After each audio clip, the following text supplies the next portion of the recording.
Welcome back to Unboxing OD. I'm your host, Kenneth Pearson, and I'm truly glad you're here. This podcast was created to unpack the human side of organizational development, to talk about the real experiences that shape how we lead, how we grow, and how we build cultures that people actually want to be a part of. Today's conversation is one I've been looking forward to for quite some time. I'm joined by Dr. Katina Sawyer, co-founder of Workr Beeing, Associate Professor of Management and Organizations at the Eller College of Management, and co-author of Leading for Wellness, How to Create a Team Culture Where Everyone Thrives. Dr. Sawyer's research bridges psychology, leadership, and well-being in a way that feels both practical and deeply human.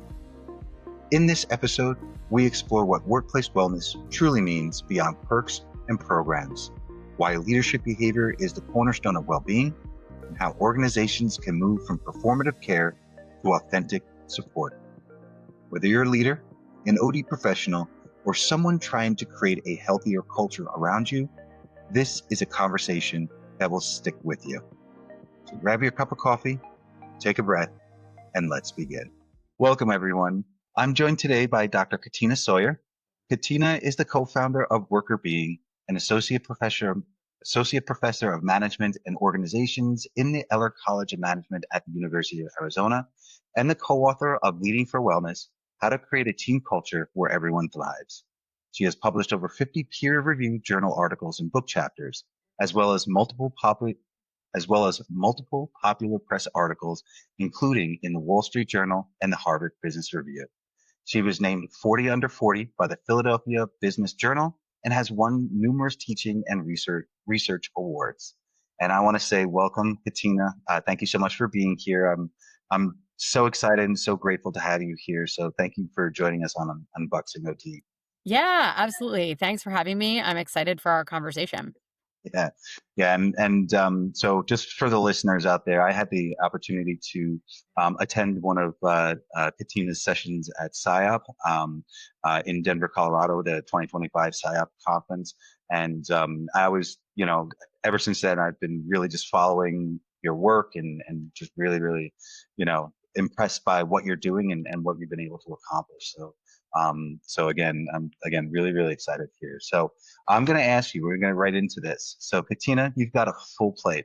You're in academia, you're an author, you're a co-founder, and so much more. But I would actually like to start with your why. So what first pulled you toward workplace wellness? And when did it shift from being just an interest to becoming the work? Yeah, it's a great question.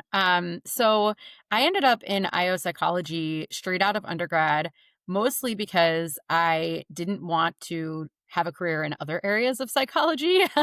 I really liked the topic of psychology, and I never thought that I would become a professor. So I couldn't really see a pathway for myself in developmental or clinical or cognitive. And I actually almost switched my major to business, or I actually did switch my major to business. And in the last week of my semester, before I was going to officially be a business major in the next semester, someone came in and talked to me about IO psychology. And we didn't have any courses in IO psych, and I found out about it that way. I was like, oh, you can do business and psychology, and I don't have to switch to be a business major to do this. I started looking into it. Like, this is so cool. This is awesome. I'm going to do that. So I kind of shifted gears. I decided not to switch into the business school and apply for PhD programs in IO psych. But a big part of my undergrad experience was also doing some service learning and spending time doing some volunteer work. I volunteered tutoring in an inner city school, and I also volunteered in a women's domestic abuse shelter. And I had a real passion for that, but I couldn't figure out how to mix that with IO Psych. So I sort of randomly ended up because I was like, I know what business is, and I could apply that to psychology. That seems good. And then I also had this other set of activities that I was participating in. And when I started my IO Psych classes, honestly, I didn't like them that much. I was like, I don't know that I'm like getting up in the morning and like increase performance and like make organizations more efficient and stuff like that. I was like, I'm not sure that I'm really passionate about this. But when I found out about more of the O side topics, how do we make people happier and healthier, and a lot of the inclusion work that I have done a lot of research on in that space, that was really exciting to me. And I actually decided to sign up and do a dual PhD with gender and women's studies. So I kind of found a way to balance out my interests while I was in grad school too, and use those two fields to sort of inform the research that I kind of do at the intersection of those. And so that's kind of how I came to it was, the heart that I wanted to experience was kinda missing when I was in, like, the core I classes, not that I don't like those, but that was sort of missing for me, and, this shift in my research identity helped me to kind of re-encapsulate the heart that was sort of missing for me. Yeah, yeah, and that's I mean, I kinda have that similar type of path, well, not similar path, but I started in organizational development first, and then I went Mhm. back to school for IOPsych, and for me, again, same thing like you're saying, like, you're beginning IOPsych courses, you're like, I'll make people more productive and stuff, and I totally get that, and the areas that I really loved that I was studying, was again how the decisions and how the processes and how the systems and everything, how it impacts the individual Yeah. on the level. And I know that I've talked about this before in a couple different podcast episodes that the organizational development was a great start for me, but IO psychology actually gave me a whole different dimension in Mhm. terms of not just how the work impacts the individual, how it impacts the or how it impacts the individual at work, how it impacts the individual at home and into the community and everything like that. And, Yep. you know, what could we do as as an organization, as a department? What could we do to help develop those, some either processes or programs like wellness programs, et cetera, that are going to make, that are going to make individuals happy, and not necessarily like, oh yes, great, I'm so happy to be at work, but Exactly. happier and healthier in the workplace too, so I mean I love that, because it's all people centered, and it's Mhm. yes, the I part of it has, there's certain things you have to do with the I Yes. part of it, but the Of course, organization, yeah. yeah, and the organizational psychology part of it really is really tapping into the workforce, and it's tapping into the individual on the individual level, where you said, that not all those different psychologies really appeal to you, and Mhm. that's the same for me. The initiatives that we run and initiatives that we create, being able to impact people on a larger scale in a place where they're going to be at anyway, at least Yeah. 40, 50, maybe 60, 70 hours a week, depending on some people. So yeah, so thank you for that. That's wonderful. Yeah. So you have published, you've published across journals, Harvard Business Review, love it, read it as much as I can. Mhm. The Wall Street Journal, and now your book, Leading for Wellness, is out in the world. So when you were writing it, what were the conversations you were hoping to start or maybe even challenge? Yeah. So I think that Patricia and I really, who is my co-author, Patricia and I really were struck by the conversations that we were having with people in organizations. And also, I teach MBA students here at Eller. And so I was also having a lot of conversations with MBAs who they're working for the most part and experiencing a lot of these wellness challenges in their own lives and seeing their team members struggle with some of these things. And I think what really struck us was that they all had access to really good benefits and initiatives and programs, and their companies were doing, mental health awareness week and those sorts of things. And but they were still not feeling happy and healthy and well. And so we started to look into the literature to think about, well, what can research tell us about what companies are missing here? We found two things. One was that the definitions of wellness and well-being are really not, there's not a lot of consensus on those. And so we started to wonder if one thing that was happening was that people were asking for solutions for wellness and well-being, not really knowing exactly what they needed or wanted, and companies might be interpreting what they're asking for in a different way than what actually is the problem. So we thought, well, it does seem like this concept is a little blurry. Maybe people have different understandings of what they mean. And so they're providing solutions, but they're not matching the problem. Um, and the other thing that we were noticing when we went to the literature was that there were tons of pieces of research that supported these individual programs, and those are still good, right? We're not trying to say that those programs don't do anything or they don't have positive benefits, they do. But there were so many things, mindfulness meditations and gratitude interventions and nutritious eating classes and exercise and sleep and all the, there were so many prescriptions that leaders are supposed to do to support health and wellness that we felt, if I'm a leader and I'm trying to look for evidence-based solutions for this problem, I'm going to find 100 different things that all say that they're good. How do I prioritize?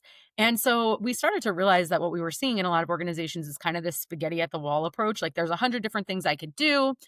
So let me just, pick 5 of them and scatter them throughout the year and tell our employees that we have these wellness offerings and hope people like them and say that they found them helpful. And we're doing our part and they're showing up and participating, and maybe that'll solve the problem. And so we started to realize these two issues, sort of a lack of clarity around what people mean when they say they want their wellness supported, and also this like panoply of options, right, that people can choose from that could become overwhelming, that makes it hard to know what to prioritize and what will actually work. So we wanted to really think about, why are companies spending more money on wellness than ever, but the results are not better than they were, and in fact in some instances they're decreasing, like burnout is going up. And so we really wanted to solve for that puzzle and understand why companies weren't getting the results that they wanted and people weren't feeling happy and healthy. Yeah, and you're the idea behind the spaghetti thrown at the wall. It's and I've been part of organizations. I mean, when they talk about, I mean, I've applied for jobs many years ago, and I've seen it, and the top things that you see is, oh, we have this much PTO, or we have we have health benefits, like and but like, what are health benefits? I mean, yes, you'll help cover costs of the insurance, whatever the case is. But really, when you get down into it, like, what does the workplace actually look like, and Mhm. how do you tie everything together? And I'll talk a little bit after we talk about this next question here, and because I really do really understand um that level of just disjointed efforts, just kind of all over the place, and even not having it housed in the same area. So, Mhm. like, maybe one team is doing this for their wellness, and one team is doing this, and there's no central department or central program that's kind of holding that together, and kind of guiding this. And this is one of the reasons, I mean, yeah, again, many other reasons why I wanted to talk to you is because, wellness to me is so important in the workplace. It is so important in the workplace. But it really has to be tied together and tied to what the organization is actually looking for as well. So let's actually talk about that. So let's talk about what workplace wellness really means. So it does get thrown around. It does get thrown around a lot. So what do you think people often miss, and what's the part that most organizations are still struggling to get right? Yeah. So we were very curious about this and went into this with a very open mind, that we would ask people what they meant when they wanted their wellness supported and what sorts of things they were thinking about, when they were determining whether they felt that their workplace was supporting their wellness. And when we asked people sort of, what's the key determinant of whether or not you feel like you're well at work, what came up over and over and over and over again was their direct leader made a huge impact on whether or not they felt well. And we thought that that was interesting because, again, it's very important to have good benefits. It's very important to have access to resources for employees to manage the stress that they have. Like those things are all very important. But you don't really see a lot of companies thinking about leadership development as part of their wellness programming and helping leaders to understand how to support wellness as part of what they consider leadership development.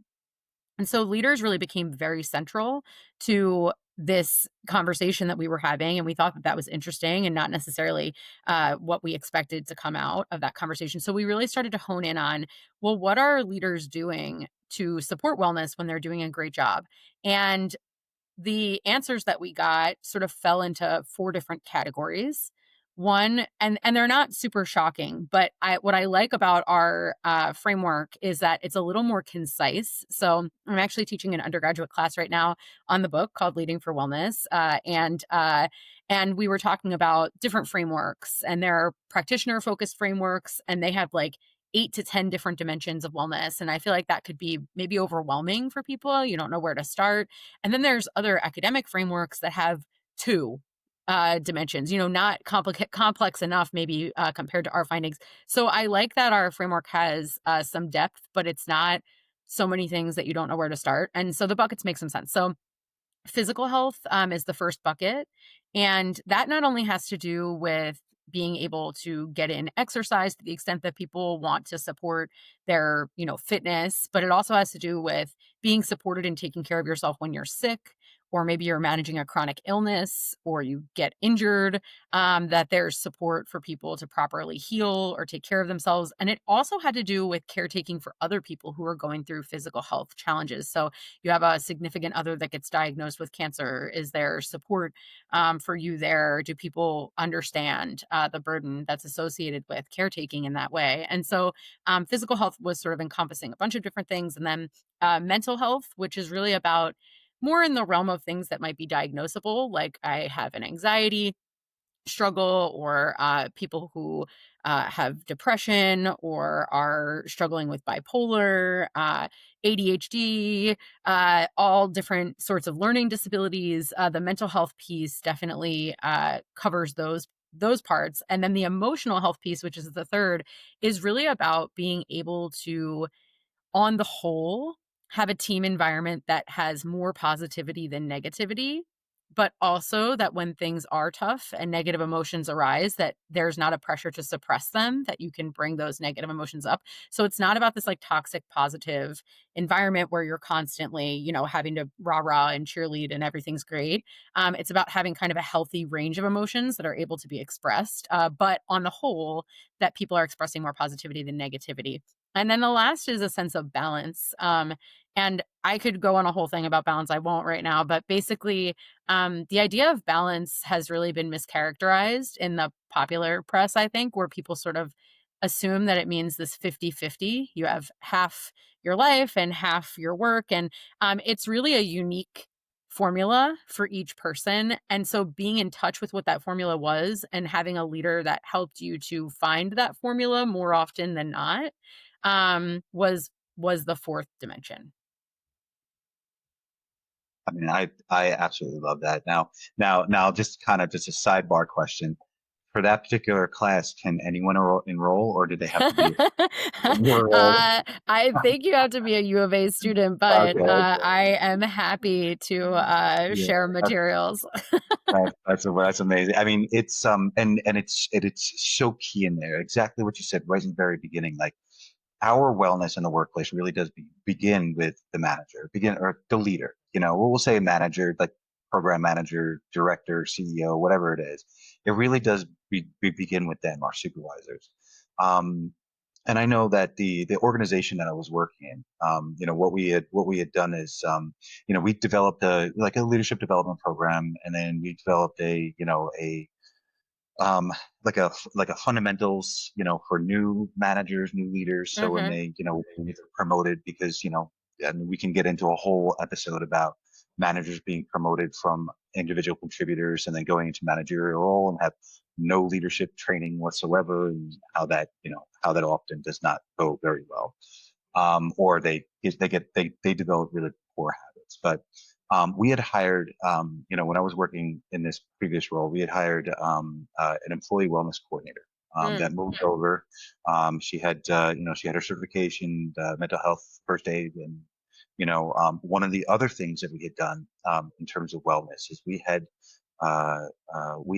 developed a strategic plan as part of like how do we and we based the strategic plan. We adapted it to the organization, but we based it off the blue zone Hmm. um, in terms of ensuring that we were looking at like how do we move from the break room? How do we move the our regular like chips and sodas and stuff like that? How do Hmm. we move that into healthier options without disrupting too much? Because Hmm.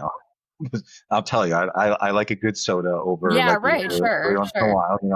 I don't want to walk in and be like, God, I have to have Yeah. another water again. But we had developed a 5 year strategic plan on it, and I won't get too far into it. So that's really in depth there, but exactly what you're saying, like in terms of leaders knowing this. So with those leadership development programs and with the fundamentals course, we had purposely worked wellness into part of the training. And it was kind of just briefly touching on it, which is why I Hmm. would I would love them to go to your course. you That'd know, be awesome. so they can actually be able to really get in depth into the how important this actually is. Because if we're looking at leaders specifically, yes, we're in charge of our programs and we're in charge of the outcomes for our programs. So a healthier, happier workforce, or a healthier, happier team, where they feel that psychological safety, like you were talking about the emotional aspect of it in there. They feel that psychological safety to, provide feedback and have the healthy conflict. There's a healthy conflict in there. Hmm. We hear conflict management. We hear conflict in the workplace. We automatically assume that it's negative, or people automatically assume that it's negative. It's not. Like, there's healthy conflict to have in there. But having the safety to have that psychological safety to have that in there, is so important. So thank you for that. And like I said, I mean, the book is going to be, yeah, I'm going to tell everybody that's listening right now, get the book automatically. Just Thank you. get the book. But yeah, thank you. I appreciate that. So, when we look at some of these, some of the health benefits and the wellness benefits, they kind of get reduced to just perks. So like yoga sessions and Hmm. meditation apps, wellness Wednesdays, but your work pushes way past that. So in your view, what does a truly healthy culture feel like for the people living in it? Yeah, that's a great question. And, in the book's title, we talk about this idea of thriving. And I think, when people think of a thriving culture, they sometimes can have an overly idealistic view of this, right? It's not, at SIOP, actually, I was at a small session where we had kind of like a roundtable discussion. And someone came up to me and said, I'm interested in your book, but I feel like thriving is just so far from where we are. I don't know if thriving is a goal that we could even strive towards right now. And, I think our mission is to make things a little incrementally better than they were. And so what it feels like to be in a team that's thriving is that you feel supported, and you have more energy, and there's a positive vibe in the team that's authentic and real, that people can share their struggles with each other openly, that people have good boundaries between their work and life, and they're allowed to have a life outside of work. And people feel like they are full, complete people, and that they can deploy the resources that they have to solve problems at work in a way that's not completely draining or exhausting. And so that's what it feels like. But it doesn't mean that you feel like that every second of the day or every single day. But what it feels like is that more often than not, you're entering into your workplace with that sense of energy and purpose, and being able to deliver and use your resources in a way that's going to contribute to the team's success. Um, and that the flip of that would be that more often than not, you feel drained and unable to contribute and burn out and maybe frustrated or negative, towards the folks in your team. So if you can inch yourself towards people more often than not, feeling the first way, we would consider that successful. So there's no perfect workplace. And I think sometimes people get kind of hung up on the idea that, are you trying to tell us that we could create this idyllic place? No, but don't not try because you don't think you can achieve perfection. The incremental improvement matters. Yeah. And one of the things we kind of reframed, like striving for perfection in terms of the term itself, to striving for excellence, because we know Hmm. that, there's not going to be no perfect place. And when you strive for excellence, it still gives you room for improvement, Hmm. but exactly what you're saying, like creating a workplace again. ideally we want this workplace that's perfect and this and that and everything. But in reality, the workplace, you want to be able to, like, for myself, like, I know I'm not going to be 100% every single day when I walk in Yeah. the door. I will give you 100% of what I have. Might be 50% that day. I'll give you 100% of what I have. It might be 100%. I might walk in and I'll give you 100%. But if I'm walking in and automatically in a state of mind where I'm just kind of withdrawn or just not engaged, I'm walking in maybe giving 50% of 50%. I mean, it's not, and that's such a, for you to frame it in the way that you did, it's such a great way, for people to really understand what it really should look like in the workplace. So, and it's just so important. Well, The this, I mean, context that we're in is, I think ideally, right, and going back to this idea of, like, not striving for perfection, we also have had folks say, like, "Well, it's really hard to have work-life balance when I'm managing a team of brain surgeons," right? And that's true, but you could have more work-life balance than other teams of brain surgeons, right? Like, there's always a room for improvement. So, like, yes, is a brain surgeon gonna have the same work-life balance as somebody in a 9 to 5 job, that's less stressful than being a brain surgeon? Probably not, right? But could your brain surgeon team have better work-life balance than another brain surgeon team? Yeah, like, that's a possibility, right? So, there's always these areas for improvement, and not getting hung up on the idea that this is impossible, or that, oh, another one that we hear a lot is, our senior leaders, they have no balance, and so that trickles down to us. Okay, that could be true, but what can you do? What control do you have? Like, there's always a place where you can make a positive impact or impact in the right direction. And so getting kind of bogged down by, well, this is the context that I'm in, and so the context dictates 100% of what we do.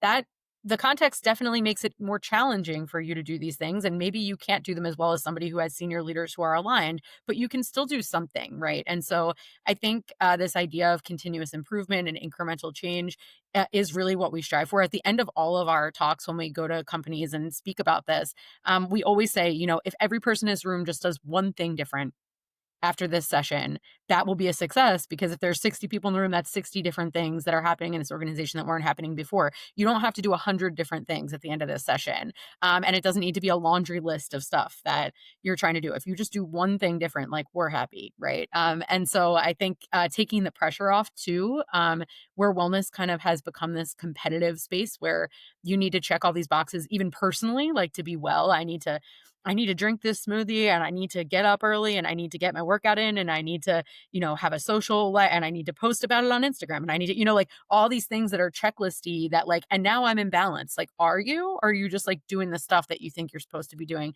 And so I think just embodying that, like, one thing that's really meaningful or important that's going to shift your team or shift your own wellness is better than, like, trying to overwhelm yourself with 15 things, then just, like, chucking it because it's too much, right? So yeah.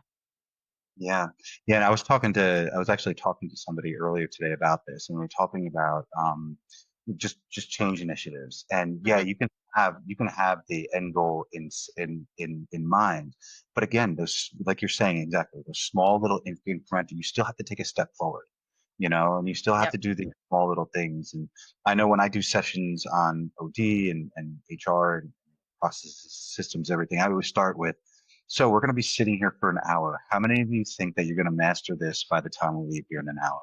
And they look at me. I'm like, okay. And they don't raise their hands. I go, how many think that you're going to be able to get a starting point? And they all raise their hand. I go, okay, good. So expectations have been created. You'll be able to, have a little bit of a blueprint to start forward, and you start small. And as you start to go small, it starts to avalanche a little bit. It starts to get a little bit bigger for you. Mhm. So yeah, so in your work, with leaders, so what is one belief or behavior that you've noticed that tends to block that deeper kind of wellness centered culture? Yeah. So I think really it's the leader's belief that leaders need to act a certain way, and that work needs to get done in a particular way in order for people to be productive. And so we really absorb a lot of what we learn about leadership from other leaders that we've had. And we talk in the book a lot about ideal worker norms, which is this sense that you're not really a good productive employee unless you are always on and always willing to, support the team at any cost, and that you're very kind of stoic and unemotional, this like ever rational leader. You always have the answer, very decisive. And so when people have worked for leaders like that or learn that that's what leaders are, they sort of replicate that without really ever thinking of whether or not that's what's authentic to them, and without thinking of whether that's actually the best way to lead. And the research suggests that it's not. There are two types of behaviors that leaders do that help facilitate success. And one is around tasks and task competence and being able to get things done. But the other is around these consideration behaviors that are really social and creating a good team environment. And often leaders kind of let go of that piece because they've seen leaders before them let go of that piece, and they think that that's the less important piece. And so we have a chapter called "It's the Tone, Not the Time." And this is sort of addressing or attacking these kind of ideal worker norms that we think are harmful. People have sort of bought into this idea that if you're working the longest and the most, then you must be the best leader. And actually, those leaders can be causing secondary problems that are stemming from the role modeling that they're doing, the example they're setting, that people are kind of following their lead on that, and that might not be the best thing for the team sustainably. And also that they're spending all this time doing stuff, but they're not spending a lot of time thinking about how they're doing it or the culture that they're creating.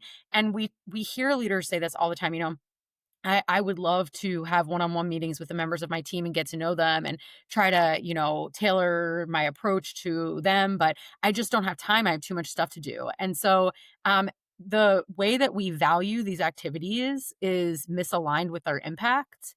And so we suggest that leaders focus less on being the person who's always doing tasks and more on being a person who's being strategic about the tone that you're setting and the role that you're playing and setting an example for your team members. And so I think that would be a big thing that leaders are getting wrong, that the person who works the most is not the best at leading necessarily. Yeah, and I agree with that too. And I know as a as an individual contributor and then as a manager leader myself, I knew what my past leaders had kind of instilled in me, or kind of modeled for me. And in some cases, I knew that's not what I wanted to do. And I remember, when again we were talking about that employee wellness coordinator that came in.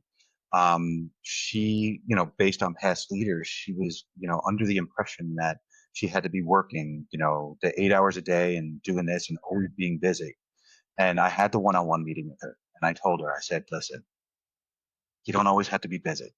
I'm not always going to be checking in on you. If you have questions, I'm here. But busy doesn't equate to productivity. What I want you to do is I want you to make sure that you're focusing on what needs to get done. You don't need to do 100 tasks at once. Just focus on one, maybe two things to get it done and get it done correctly. And time doesn't matter. That'll speed up as you get better and and then, but make sure you're taking your time during the day. Like you don't have to. So every once in a while, and it was, it was a trust thing too. Like we built this trust, but every once in a while would go, just knock on her off to see how she was doing. And she might be watching like YouTube or something. Hmm. And she'd be like, "Oh my God." I'm like, "It's okay. It's fine. I'm not worried about that. You're getting all of your projects done. You're getting them all done on time. You're doing a wonderful job. If that's what you need to do to unwind, great. If you need to go outside and take a walk around the track, great. Whatever you need to do to kind of disconnect to make sure that you are continuing to take care of yourself and that you're continuing to be fresh, absolutely. I don't mind it." So, Yeah. um, so that, the message that you're giving there of, work, work, work, does not necessarily equate to productivity, and doesn't equate to, we talk a lot on this podcast about modeling, that as a leader, you want to model the behaviors that you want your team members, to emulate basically. And if you're modeling a basically almost like a burnout type of culture, that's not going to do anybody any good. So, Yeah, But if 100%. you're modeling and saying that, I'm taking care of myself and I'm doing this, it's one thing to say take care of yourself and then do something completely different. But if you're 100%. taking care of yourself and maybe initiating some walks around the track or whatever the case might be, going out for coffee or tea or whatever it is, that's going to stick with people, and people are going to realize that that's a that's a much better way to lead as Yeah. as a manager leader. So let's talk a little bit more about your book. Okay. So your book shares a lot of stories. So are there any that really stuck with you? Maybe one that caught you off guard or made you rethink something about how wellness actually shows up at work? Yeah, there are so many great stories, that people were kind enough to share with us, and, in conducting the interviews, I heard a lot of things that were both very uplifting and also something that was really interesting in the interviews. And one of the reasons why we ended up creating sort of these two leader types, a generator leader who does a great job at boosting energy on the team, and these extinguisher leaders who do the opposite, was because we also heard some really standout bad stories that people wanted to share with us. So we're like, we really want to learn about leaders that are doing this well. And they're like, we'll tell you about that. But also, can I please tell you this horrible story that I have? So some of those did not make the book, but were also quite shocking. But I would say one of the stories that really stuck with me was a person who I really respect and admire her career trajectory, and she's been a really huge success and climbed the ladder very quickly, very young. And I think what stuck with me about her story was that she really embodied these ideal leader norms that we talk about. She was very stoic, thought that she had to have the answer all the time, thought that she had to have it get together all the time, was working a billion hours, was always picking up slack on the team. And by and large, her team didn't dislike her. She was doing well in terms of, and they found her very competent and appreciated that she was willing to, shoulder extra work when the team needed it and things of that nature. But she experienced a really huge tragedy in her life, and her sibling was killed in an act of violence that he was disconnected to, and so this had happened, and it was a big news story and very traumatic experience for her, and she was very close with him. And she just assumed that she shouldn't talk about it with anybody at work and shouldn't say anything to anyone about what she was going through. And so she kept showing up at work every day, same kind of like Teflon exterior, not letting anybody in on what was going on in her personal life. And on the inside, she was really falling apart. And she recounted that she was in a team meeting and someone was gonna be late on something, and she knew that she was gonna get some pressure from the top because, they would be unable to deliver, and she just kind of broke down and started crying in the meeting, and everybody was caught off guard because they had never really seen a lot of emotion from her, and she realized in that moment that she needed to provide an explanation for what was going on, and she just was honest about what had happened, in her life and what she was struggling with, and, that also experience made her realize that maybe she needed to be honest with herself about needing to get some professional help and therapy to work through, this event, and so she shared, and she was internally very terrified to share this story because she had thought it was so out of the box for her to do that, but also she felt like it was unprofessional and inappropriate for her to be bringing this to work. And what she saw after sharing was that her team felt so compelled to help and showed so much support and positivity, and they couldn't believe that she had not already shared that this had happened. They found that really, like, disturbing, like, "Why, like, please, you should have told us that this was going on. We feel horrible that all of this has been happening, and we had no idea."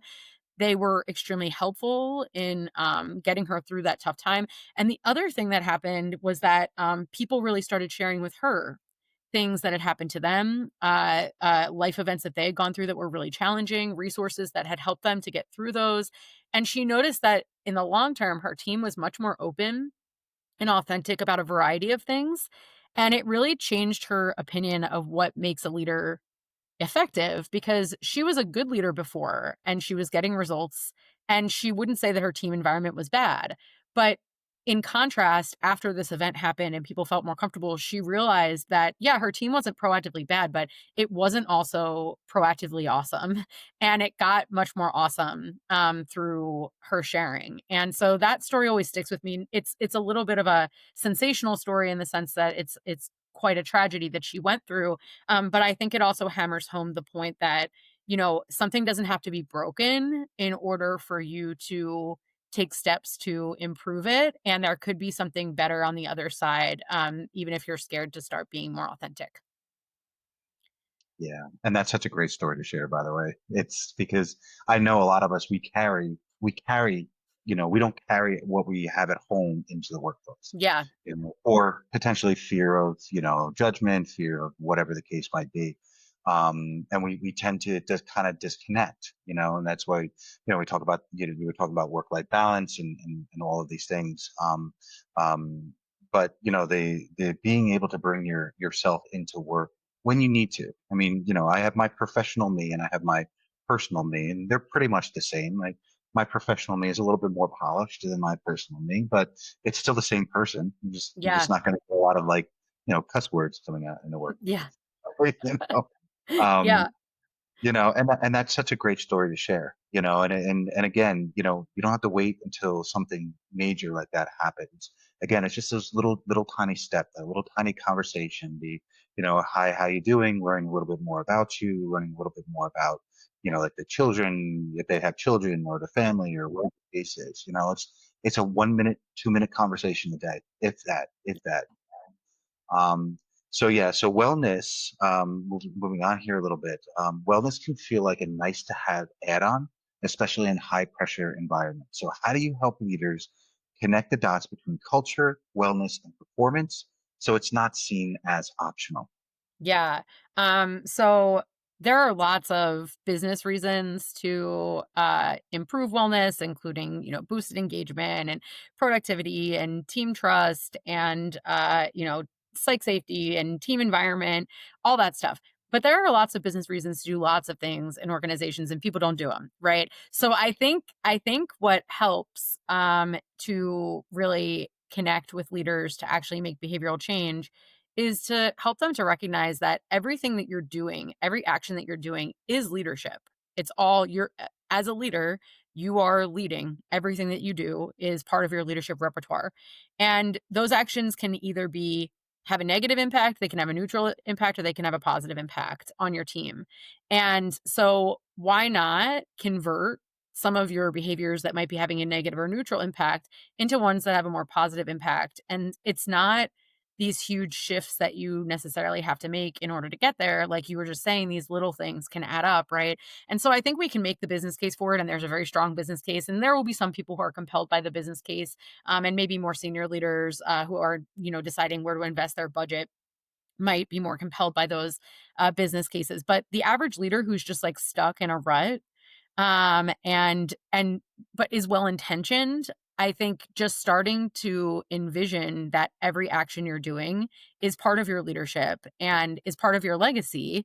We also do an activity with leaders where they had to envision that they're at their retirement party and someone's giving a speech about them. And what do you want that person to say in the speech? But then there's a second part to it, which is what do you want that person to say in their speech? And then what do you want that person to say if someone is in a quiet room with them where they have to tell the truth? So what do you want the speech to say? And then also what do you want people to say when they don't have the mic? And those sometimes can be two different things. And so really thinking about not just your impact on those individuals, but also their families as well. What kind of stress are they bringing home to their significant others and children? And those are all ripple effects that you have. So you can either have a bad ripple effect or a good ripple. You're having an effect. And so how can we make sure that your actions are strategically aligned with your goals of the type of leader that you would like to be as possible? And that seems to get people committed from like a heart perspective. I heard a great thing the other day that really just stuck with me, because a lot of people, when we talk about these behaviors, they're like, "Oh, I struggle to institute, new habits, and I have, problems following a schedule. I have difficulty committing to new routines." But actually, like, you don't have a problem committing because you're committed to something. You're committed to doing the things that you're doing right now, that are difficult to change, right? So people think that they can't follow a routine or they have trouble introducing new behaviors. They don't have time to try something new, but you're already trying a bunch of stuff. You're committed to the stuff you're doing now, and if it's not good, then you could get committed to something else. And so I think also kind of flipping people's mindset around that they have to spend a whole bunch of more time as opposed to thinking about how can you just make your time more strategic and get rid of some behaviors that you're spending time on that might not be helping you. Yeah, I love that. And by the way, the activity is stolen. I'll be Yeah. using that. So, It works. It um, gets people thinking. oh yeah, absolutely, absolutely. I mean, I don't even want to think about what people are going to say about me at my retirement. Oh, they'll say good stuff, I'm I'm not sure. that bad. I'm not that bad. So let's zoom out a bit. So from your perspective, how can OD professionals, organizational development professionals, and leaders really start thinking more systematically about wellness beyond the scattershot programs and perks? Yeah. So I like to use this metaphor of baking a cake. And so what we're really suggesting is that wellness should emanate from the things that you're doing and programs and initiatives that help support those things. You again, you can never eliminate, and you wouldn't want to eliminate all the stress from a workplace, right? Like there's some good stress that helps people to achieve goals, and so it's important to have those programs and initiatives. What we want to think about is you can't take a really bad cake and put icing on it and think that people are going to be like, this is an awesome cake, right? And a lot of companies, I think, with wellness initiatives, they have a bad cake. Like the ingredients, the main stuff that you're doing is not producing something great. And then you're using programs and initiatives to put icing on it to be like, doesn't this taste a little better? And people are like, it does, but like, it still kind of sucks. And so, what we are suggesting is that people try to think about rebaking the cake, and when you rebake the cake and the cake is really good, you need like less icing, right, to make people think it's good. And so the icing helps, and it makes it taste a little bit better, a little bit sweeter, so it's not bad. But it's just like if you're trying to trick people into thinking that your cake is good by putting a bunch of icing on it, they're going to figure it out. And so we are suggesting that people rebake the cake when it comes to wellness and really think about how they can change their behaviors from inside out. And we really believe that that starts with leadership development, and giving people who are in positions where they can have more influence over team cultures the tools that they need in order to have the impact they want to have. That's great. And just for the record, the icing is my least favorite part of the cake. So People do cut it off. I do. I'm not. When they like, do you want a corner part? I'm like, no, no, No. please, give me a second. Not my No. favorite part. So, but I know exactly what you're saying. Being able to relook at things. I mean, being honest with your programs too, because it's really hard sometimes to say, okay, I've worked on this for a year or whatever, and this is what I have. Let me, put something nice on top of it, put the bow on top or the icing on top of it, and then have it not be what it needs to be. And people have a hard time, especially some, like for myself, I knew I had a hard time sometimes having to go back and admit to myself that it wasn't a good program because I spent so much time on it. But this is where openness and being open to feedback and I mean, we talk a lot about, in IO, we talk a lot about the science, we talk a lot about the data, we talk a lot about all of that. If the data is not hidden, then you need to go back Yeah, and figure out what's going on. So 100%. yeah, so I mean, one of the things that I do really appreciate about your work is how it blends heart and science. Okay, so the two of them, I mean, it really does it really resonates with me for personal reasons, just because I do my own little thing, but I really appreciate how the work blends heart and science. So for folks who are early in their OD or leadership journeys, what's one piece of advice you'd offer for approaching culture change with both evidence and empathy? It's a really good question. I think the biggest thing that I would suggest is looking at yourself and your leadership honestly and looking at other people's leadership honestly, but also having conversations with people about implementing these behaviors in a way that promotes growth and is future focused as opposed to past focused. So a lot of times we can get very bogged down in being um in identifying problems and spending so much time on the problem, and we have to get people to stop doing this behavior. But what our work really shows is that the absence of these bad behaviors is not necessarily the presence of these positive behaviors. And so, for some leaders, you might be taking them from being an extinguisher to being neutral, and that's positive progress. But most leaders are, doing okay. And so, coming into the conversation with an appreciation for and recognition of what people are doing well, those glimmers of hope that you're seeing in their leadership, and building on those to show people how they can become more proactively positive in their leadership, I think is a better way of framing and getting people motivated to change than just focusing on the problem and spending so much time on eliminating these bad behaviors. So if I had one piece of advice, I would say focus on the bright spots and pulling people from neutral to positive as opposed to focusing on the negative and eliminating the bad. Like, it feels like that focus has more potentiality than the other. Yeah, it almost feels like the diffusion of innovation theory, where Mhm. you focus on the early adopters, and then you get the laggards who might be doing I mean, of course they're years away from accepting anything, but Yeah. you focus on the early adopters and focus Yeah. on the good behaviors, Yeah. and when people, I mean, in a psychology perspective, when you have good behaviors and people see that that's being rewarded, then they generally will start to Yeah.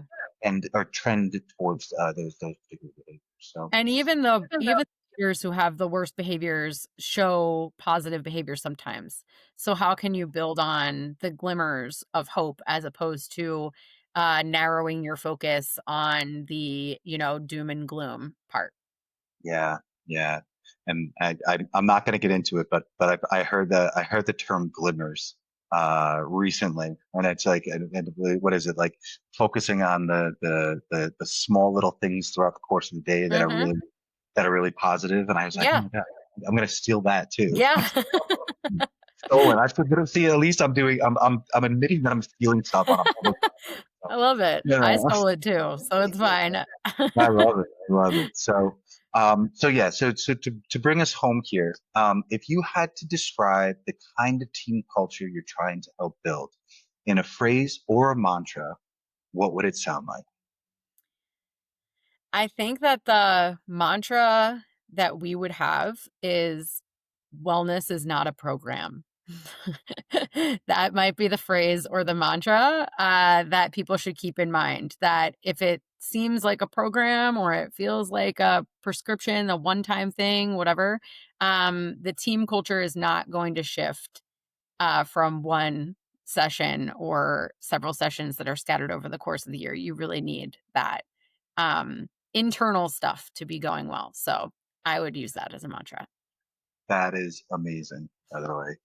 Because it really is. Wellness has to be ingrained in the culture. It has to just be a way of the way the organization functions. So I really, really appreciate that. That's such a great way to end it. So again, Katina, thank you so much for joining me today on Unboxing OD. Um, for your book, where would you what's the website that people can go to purchase and to learn more about it? Yeah, so you can get our book at any major bookseller, but if you want to see some options, you can go to workrbeeing.com/book, and that's WORKRBEEING. Okay, perfect. I will have that in the show notes. So anybody who's listening here, please go to the show notes and check that book out.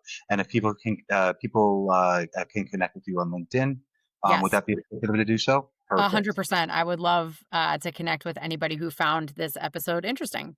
Yeah, excellent. Thank you so much. And I'll have that information in the show notes as well. Um, Katina, thank you so much for being here. I really appreciate it. I hope you have a wonderful rest of your day. And I am looking forward to seeing you at some future conferences and knowing that we live closer together here in the Tucson area. Yes. Because I talk to a lot of people all over. I would love to maybe get an IO group going in Yeah, and so we can actually have we can geek out on some IO psychology. that'd be awesome. I would love that. Although And thank you so much for having me. I appreciate it. Thank you. Thank you for joining me for today's episode of Unboxing OD. This conversation with Dr. Katina Sawyer reminding me that wellness isn't a side project or a checklist. It's a culture. It's embedded in how we lead, how we communicate, and how we show up for one another every single day. If this episode resonated with you, I encourage you to connect with Dr. Sawyer on LinkedIn and explore her work at workrbeeing.com. You can also find her new book, Leading for Wellness: How to Create a Team Culture Where Everyone Thrives, wherever books are sold. I'll have all of those details in the show notes for you. And if you'd like to continue learning about how organizational development shapes healthier, more human workplaces, visit www.pearsonpearson.llc. There, you can find information about our consulting services, the Flow of 5 Tiers framework, and the 21-day leadership realignment, a self-paced journey to help you reconnect with your leadership presence. So until next time, keep reflecting, keep showing up with intention, and keep unboxing what's possible in your workplace. Take care.